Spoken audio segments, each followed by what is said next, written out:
പ്രിയമുള്ളവരെ, ഇലക്ഷനിൽ പരാജയപ്പെട്ടതിൻ്റെ ഒരു ചുരുക്ക് ദേഷ്യം മലപ്പുറത്തുകാരോട് കെ ടി ജലീലിന് തീരുന്നില്ല എന്നാണ് തോന്നുന്നത്. അതല്ലെങ്കിൽ ഈ വിസ്മൃതിയിൽ അകപ്പെട്ടു പോകാതിരിക്കുവാൻ. കാരണം അദ്ദേഹം ഇപ്പോൾ എം എൽ എ അല്ല, മന്ത്രിയല്ല, മാധ്യമങ്ങളൊന്നും അദ്ദേഹത്തെ ശ്രദ്ധിക്കുന്നില്ല. ഈ വിസ്മൃതിയിൽ അകപ്പെട്ടു പോകാതിരിക്കുവാൻ അദ്ദേഹം ഇടയ്ക്കിടയ്ക്ക് ഓരോ വിവാദ പ്രസ്താവന നടത്താറുണ്ട്.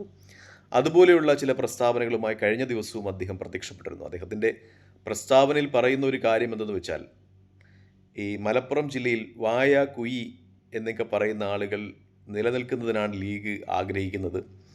മലപ്പുറം ജില്ല ഒരുപക്ഷെ വിദ്യാഭ്യാസപരമായി കുറച്ചുകൂടി പുരോഗതി കൈവരിച്ചാൽ ലീഗ് അപ്രസക്തമാകും മലപ്പുറം ജില്ലയിൽ എന്ന രീതിയിലാണ് അദ്ദേഹത്തിൻ്റെ ഒരു പ്രസ്താവന. അതായത് ചില ആളുകളൊക്കെ ഉണ്ട് നമ്മുടെ നാട്ടിൻപുറത്തൊക്കെ, ഗൾഫിലൊക്കെ പോയി കുറച്ച് പൈസയൊക്കെ ഉണ്ടാക്കി കഴിഞ്ഞാൽ പിറന്ന നാടിനോടൊരു പുച്ഛം, പിറന്ന നാട്ടുകാരോടൊരു പുച്ഛമൊക്കെ പ്രകടിപ്പിക്കുന്ന ചില ആളുകളുണ്ട്. അത്തരത്തിലൊരാളായിട്ട്, ഒരല്പനായിട്ട് മാത്രമേ കെ ടി ജലീലിനെ നമുക്ക് കാണുവാൻ കഴിയും. കാരണം മലപ്പുറത്തിൻ്റെ ഒരു പുരോഗതി വിദ്യാഭ്യാസ മേഖലയിൽ 1977 മുതൽ 2011 വരെയുള്ള സെൻസസിൻ്റെ കണക്കടിച്ച് നോക്കുകയാണെങ്കിൽ വളരെ വലിയ രീതിയിലാണ്. അത് ഒരുപക്ഷെ അറിയാമായിട്ടും അറിയാത്തതുപോലെ നടിക്കുകയാണോ, അദ്ദേഹത്തിൻ്റെ രാഷ്ട്രീയ പ്രമുഖന്മാരെ തൃപ്തിപ്പെടുത്തുവാൻ വേണ്ടി ഇത്തരം പരാമർശങ്ങൾ നടത്തുകയാണോ എന്ന കാര്യത്തിലാണ് സംശയം.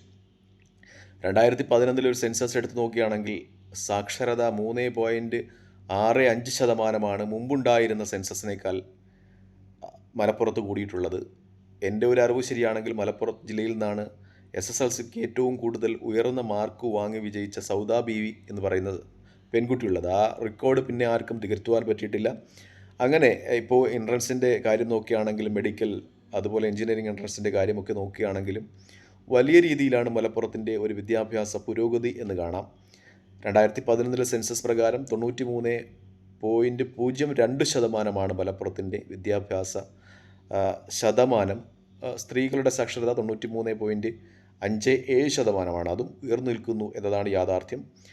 പാലക്കാട്, വയനാട്, കാസർഗോഡ്, ഇടുക്കി എന്നീ ജില്ലകളെക്കാളുമൊക്കെ വലിയ ഉയർന്ന രീതിയിലാണ് മലപ്പുറത്തിൻ്റെ വിദ്യാഭ്യാസ യോഗ്യത. പക്ഷേ എന്തുകൊണ്ടോ മലപ്പുറം വിദ്യാഭ്യാസ നിലവാരം കുറഞ്ഞ, അല്ലെങ്കിൽ സാക്ഷരത കുറഞ്ഞ ജില്ലയായിട്ടൊക്കെ ചിത്രീകരിക്കുവാനുള്ള ശ്രമങ്ങൾ നടക്കുന്നുണ്ട് എന്നാണ് യാഥാർത്ഥ്യം. ഇനി നമ്മൾ സർക്കാർ ജോലിക്കാരൊക്കെ ഏറ്റവും കൂടുതൽ ഉണ്ട് എന്ന് പറയുന്ന തിരുവനന്തപുരം ജില്ല പോലും 2011 സെൻസസ് പ്രകാരം മലപ്പുറം ജില്ലയ്ക്ക് പിറകിലാണ് വിദ്യാഭ്യാസ ശതമാനത്തിൽ എന്ന ഒരു യാഥാർത്ഥ്യം കൂടിയുണ്ട്. അതായത് ഈ കെ ടി ജലീൽ പറഞ്ഞത് വസ്തുതകളുമായി ഒട്ടും നിരക്കാത്ത ഒരു കാര്യമാണ്. അദ്ദേഹം പറയുന്നതൊന്നും നമുക്ക് വിശ്വസിക്കാൻ പറ്റാത്തതാണ്. ഈ അഖിൽമാരാരുടെ കാര്യം പറഞ്ഞതുപോലെയാണ്, ഇന്ന് പറയുന്നതൊന്നുമല്ല നാളെ പറയുന്നത്. അദ്ദേഹത്തിൻ്റെ വാക്കുകൾക്കൊരു സ്ഥിരതയില്ല. അദ്ദേഹത്തിൻ്റെ രാഷ്ട്രീയ ജീവിതത്തിൽ തന്നെ അത് എടുത്തു നോക്കിയാൽ അറിയാം. നേരത്തെ മുസ്ലിം ലീഗിലായിരുന്നപ്പോൾ അദ്ദേഹം കമ്മ്യൂണിസ്റ്റ് പാർട്ടിയിൽ അംഗമാകുന്നത് ഹറാമാണ് എന്നൊക്കെ പറഞ്ഞ ആളാണ്. പിന്നെ 3-4 പ്രാവശ്യം അദ്ദേഹം തവന്നൂരിൽ നിന്ന് CPM സ്വതന്ത്രനായി മത്സരിച്ചിട്ടും CPMൽ അംഗത്വം എടുക്കുവാൻ തുനിഞ്ഞിരുന്നില്ല. ഇപ്പോൾ അദ്ദേഹം CPMൽ അംഗത്വം എടുക്കുന്നു, അതിനെന്തൊക്കെയോ ന്യായങ്ങൾ പറയുന്നു.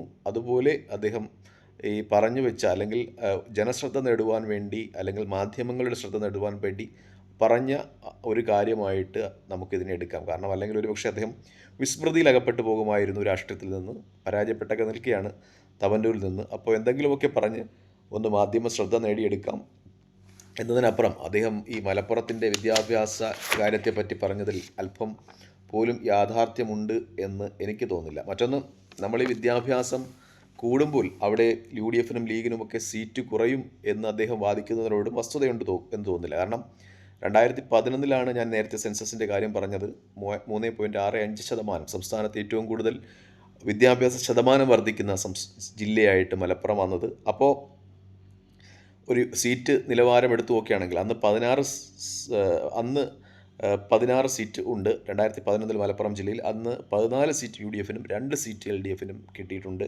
2016 എടുക്കുകയാണെങ്കിൽ അത് 12-4 എന്ന രീതിയിലാണ് വന്നിട്ടുള്ളത്. ഇപ്പോൾ 2026 കണക്കെടുക്കുകയാണെങ്കിൽ CPMന് നിയമസഭയിൽ 0 സീറ്റ്, ജില്ലാ പഞ്ചായത്തിൽ 0 സീറ്റ് എന്ന കണക്കാണ്. അതായത് വിദ്യാഭ്യാസ നിലവാരം മലപ്പുറത്ത് കൂടുന്നതിനനുസരിച്ച് അവിടെ UDFൻ്റെയും ലീഗിൻ്റെയും ഒക്കെ ശക്തി കുറയുകയും അവിടെ കെ ടി ജലീലിൻ്റെ പ്രഭുക്കളായ CPMൻ്റെ ശക്തി കുറയുകയും ചെയ്യുന്നു എന്നതാണ് യാഥാർത്ഥ്യം. നേരത്തെ 2016 ഒക്കെ 2006 ഒരു കണക്കെടുക്കുകയാണെങ്കിൽ CPMന് 5 സീറ്റുകൾ വരെ ഉണ്ടായിരുന്നു, 14 സീറ്റുകളുള്ളപ്പോൾ എന്നൊരു യാഥാർത്ഥ്യമുണ്ട്. അതായത് അവിടെ മലപ്പുറം ജില്ലയിൽ വിദ്യാഭ്യാസ യോഗ്യത കൂടുന്നതനുസരിച്ച് ആ ലീഗിൻ്റെയും കോൺഗ്രസിൻ്റെയും ഒക്കെ സീറ്റുകൾ കൂടുന്നു എന്നതാണ് യാഥാർത്ഥ്യം. അവിടെ CPMനെ പോലെ ഈ തട്ടം അഴിക്കാൻ നടക്കുന്ന ആളുകളുടെ ഒക്കെയും ഒരു വോട്ടിംഗ് ശതമാനവും സീറ്റ് ശതമാനവും ഒക്കെ കുറയുന്നു എന്നതാണ് യാഥാർത്ഥ്യം. ഇനി മലപ്പുറത്ത് ജില്ല അവിടെ വർഗീയമായി ചിന്തിക്കുന്നു എന്ന് സാധാരണ ചില CPM നേതാക്കന്മാരും ഒപ്പം ജലീലിനെ പോലെയുള്ള ആളുകളും ആ ജില്ലയിൽ തന്നെ ജനിച്ചു വളർന്ന ആളുകളൊക്കെ ഉന്നയിക്കുന്ന ഒരു ആരോപണമാണ്.